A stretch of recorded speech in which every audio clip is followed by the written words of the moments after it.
Hello, Radio Azad listeners and viewers.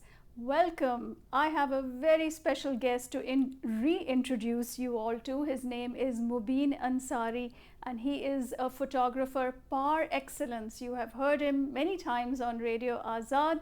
He has recently published his third book of fantastic, iconic photographs. The first book, Dharkan, the second book about minorities in Pakistan called White in the Flag, and the third book is called Miraas.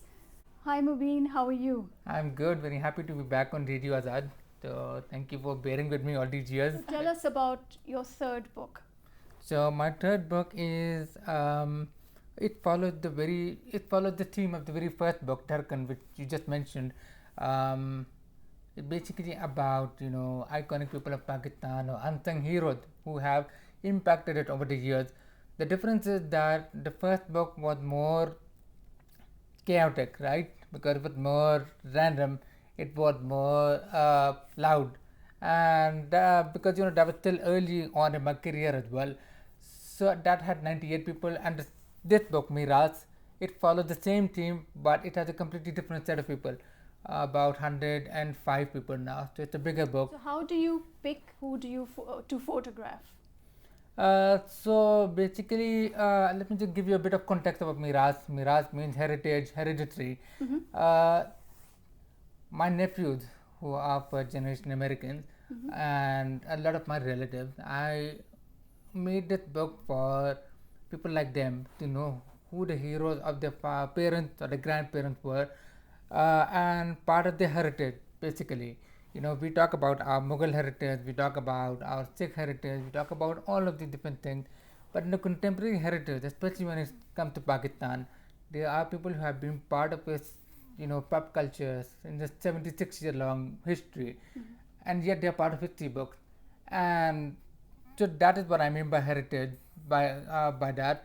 And then as for the kinds of people, because there are people who are pioneers, like Tariq Aziz, and then you have people like Justice Nasra Iqbal, who was one of the first female judges of the Lahore High Court, and because she paved the path, and she shattered the glass ceiling, that years later, Justice Ayesha would become the first female justice of Supreme Court. So she's also in the book, and so that is also the form of Miraas. So I explored that term broadly in this book.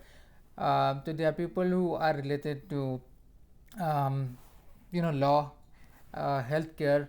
People like Dr. Adib Rizvi, who made the Institute of Urology and Transplantation. That's a great story for me.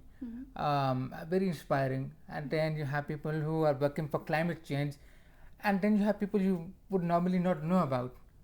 For example, I would go to the erstwhile Fata, ex-Fata basically, which is now part of Khyber Pakhtunkhwa, where you would meet people who have a lot of resilience, who have gone through a lot, and yet they have shown so much integrity, so much character.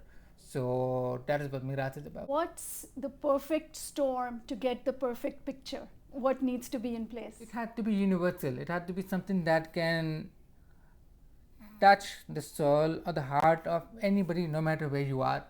If I've taken a portrait of somebody from Kailash Valley, or if I've taken a photograph of a desert, so I would like for somebody on the other side of the world to be able to relate to that.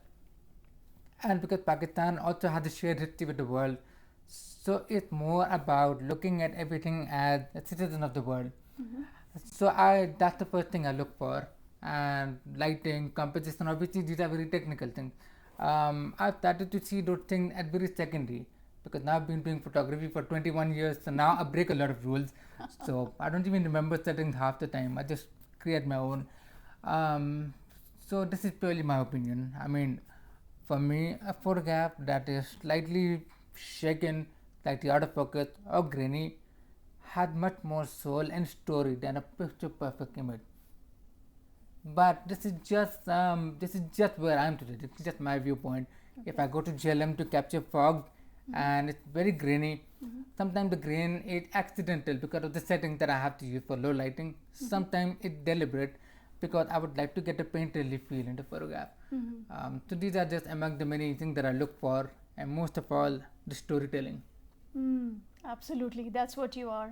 Absolute beautiful storyteller. I'd like you to share a couple of your favorite pictures with our viewers here. And I love the cover. Yes. Do you have a story about the cover? So basically, this was this. I was in Shergar, which is near Okara in Punjab, and I was there on an assignment for an organization called She Works. And what they do is they work with like local embroidery artisans. So she was one of the oldest artisans in the area. So she was working with a spinning wheel, she was working with stitching, and I absolutely loved the cloth that she had, and I loved the hand. And if you look at this, for me, this was a running point, especially when you see the dots. This is designed by my friend Minaj Ahmed Rafi. He saw the mehendi here, he saw the henna there, and then he decided to make this running point in each book, like passing on the heritage. Because through hands, when you pass on, literally, if you look at it, it's passing on the heritage to this, passing on your knowledge, passing on inspiration. So that's where the whole story is.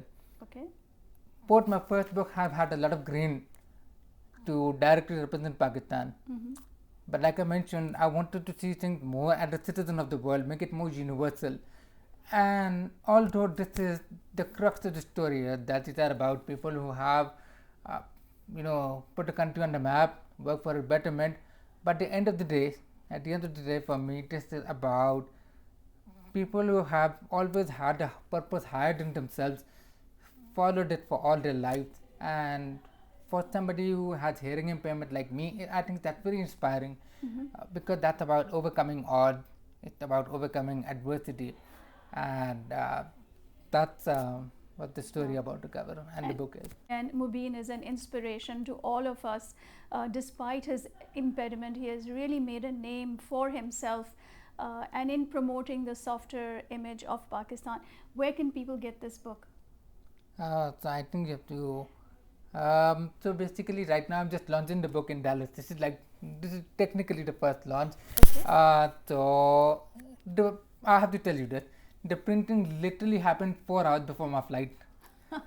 So it was supposed to happen like a few days before, but the printers were very kind to pay us extra special attention, and they were printing in Lahore. I'm based in Islamabad. So I just right now I'm just having this light launch in Dallas, and then I'm off to Chicago where I'm doing about the events. Okay. So I'll be launching this book as well as Whiting the Flag, the second book. Okay. Then when I'm back in Pakistan, which is mid-October, then it'll be available countrywide, some Islamabad, but available.